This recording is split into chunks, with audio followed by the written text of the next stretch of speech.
The Trump administration continues to take shape following the president's return to the Oval Office on Monday. The Senate voted today to confirm John Ratcliffe as the next CIA director, making him the second highest level appointment for the new administration to be confirmed. And Senate leaders are pushing ahead with a series of votes on President Trump's other cabinet picks. Meanwhile, Republicans are still working to reach consensus on budget reconciliation, with more members of Congress and even the president saying it's the results that matter, not whether it's one or two bills. Well, joining us now is Senator Ron Johnson of Wisconsin, who serves on 4 Senate committees, including the Budget Committee and the Finance Committee. Senator Johnson, welcome back to Washington Watch. Great to see you. Well, Tony, thanks for having me on. All right.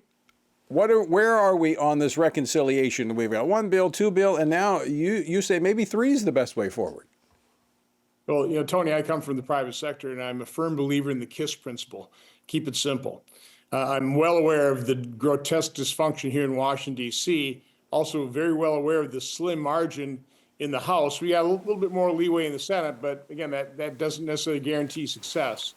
So when you talk about one big, beautiful bill, I recognize that one big, beautiful bill is really complex.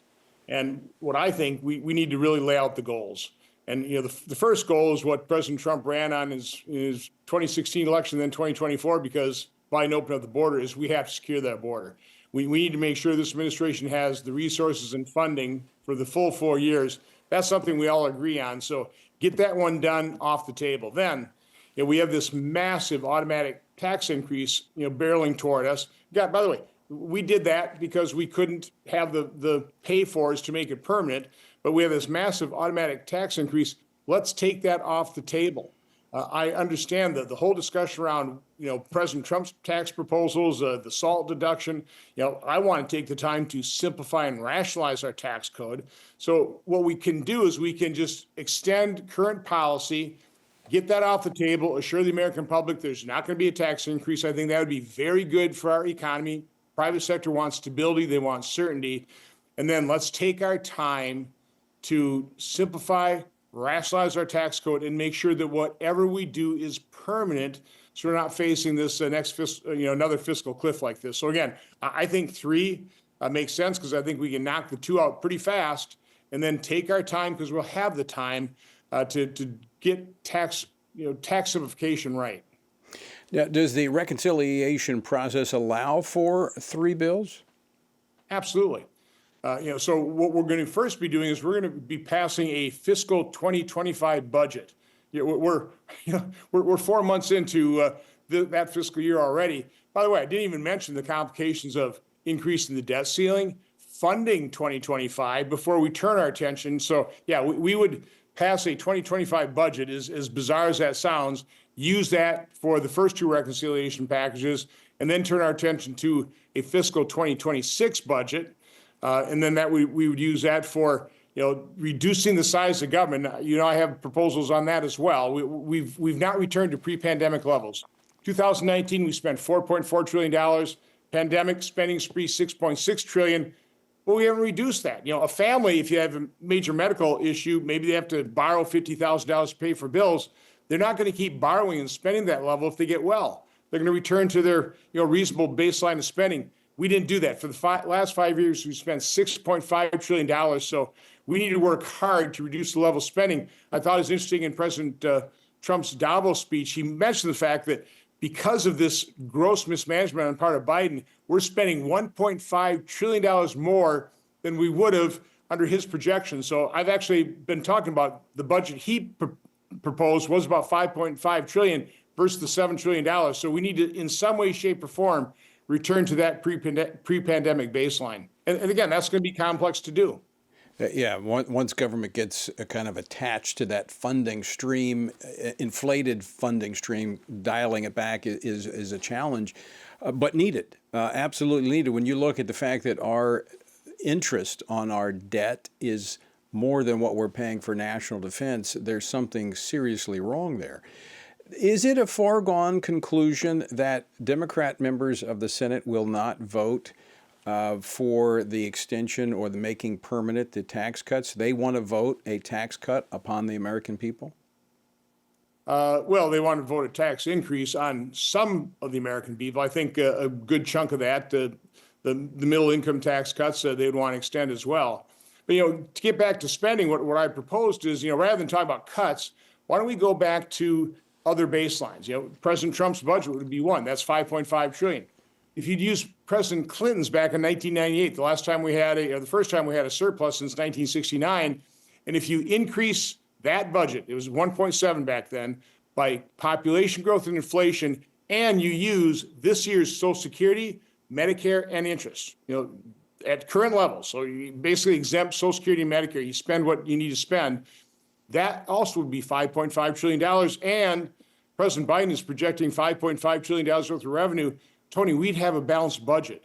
Now, I don't think Bill Clinton spent too little back then. So again, you're basically using his spending levels, just inflate them.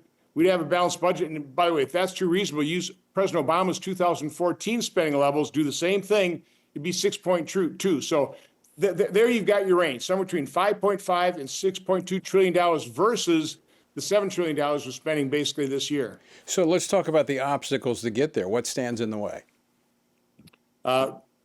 Republican votes, probably. We can do this through reconciliation. So we really need presidential leadership, which is why I was really glad to hear President Trump talking about his projection for 2025 at that 5.5 level that I've been proposing, using Bill Clinton's baseline as well. So again, it's kind of a confluence of rationales for returning to about a $5.5 to $6 trillion baseline of spending. To me, that's really good news, because if we have presidential leadership, I think House members, I think senators will get behind this concept.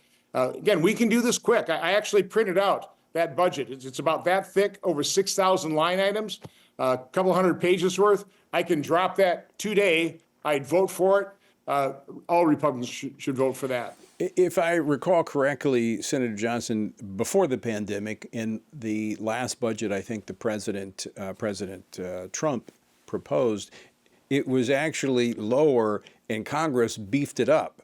He actually had a in fact, I think, if I'm not mistaken, it took out funding for National Public Broadcasting and some of the other leftist agencies, but the Congress put it back in.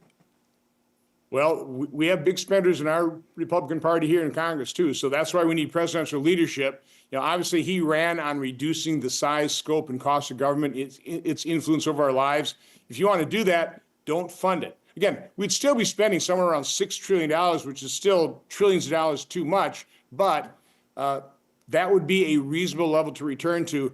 Hopefully, it's not going to be much of a fight. Hopefully, again, President Trump will lead us in this effort and then kind of embrace this concept that I've laid out there in a Wall Street Journal column on January 2nd.